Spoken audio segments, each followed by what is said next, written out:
Hi everybody, this is Michael again with Bass Family Adventures. We just want to give you guys a quick rundown on how to operate everything in the front. So first thing I want to start with as we come around is a battery disconnect switch. So whenever you start camping and you get there, you get everything set up, you want to make sure that you have the battery switch on. So right now it's in the off position. As you can see, when I flip it up, that's the on position. So want to make sure it's on. That's obviously going to power everything that the solar powers and everything that the battery powers. So just want to make sure that's on, and then when you leave camp, you want to make sure that you turn it back off. We can move now to the front. This is our power tongue jack. So very simple operation. Whenever you're setting up camp, obviously it's going to be in the up position. Once you disconnect from your truck and everything, you want to get it set up just like how I have it right now. So first thing you want to do is switch this on, and then you can extend it, which is obviously going to bring it higher, and you can retract it, which is obviously going to bring it lower. So big thing with this, as we're going to get in more detail later when we do the full camp setup video, is this is really going to help you get the trailer level as well, along with the stabilizing jacks. So big thing I always make sure I do is make sure I turn it off when I'm not using it.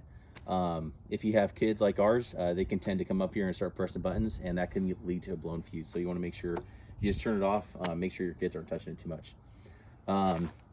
Right here we also have our 7-pin connector. So this is what you're going to be connecting to the trailer, to your truck. That gives obviously the power from the truck to the trailer. So as you're traveling, you can use it.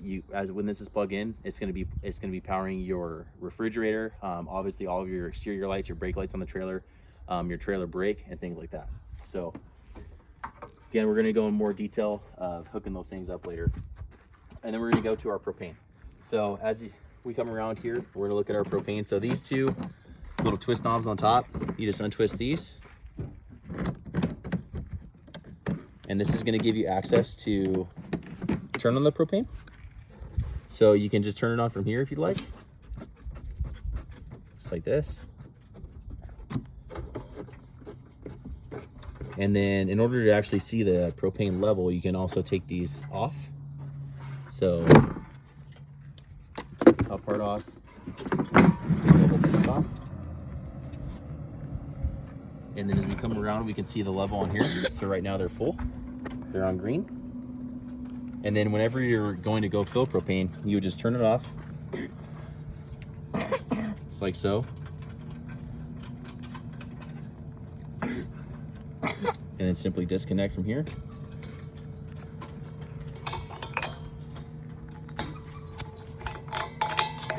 And it's nothing to worry about if you smell a little bit of propane, that's normal. Just make sure that these are fully off. And then as you loosen this just tightens down this kind of this metal holder right here. So as you loosen this, you can just take these off. And that way you can take the propane tank out and then go fill it. So once you get it filled from somewhere, you can just replace it, tighten it back on.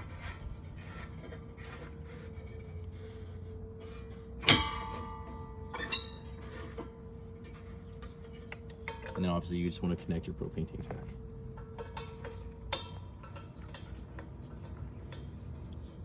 These don't need to be tightened by a wrench or anything, you just want to make sure they're hand tight.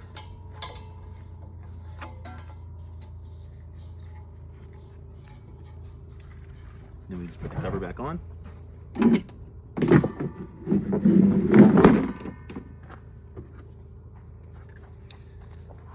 this is going to go just right here.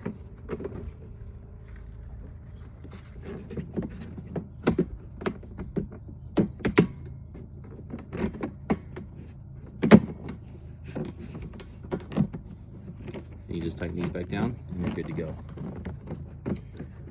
Like I stated earlier, you have your 12-volt batteries under here. There's really no need to uncover this and look at them right now. There's really no reason you're going to need to do that unless you're having issues.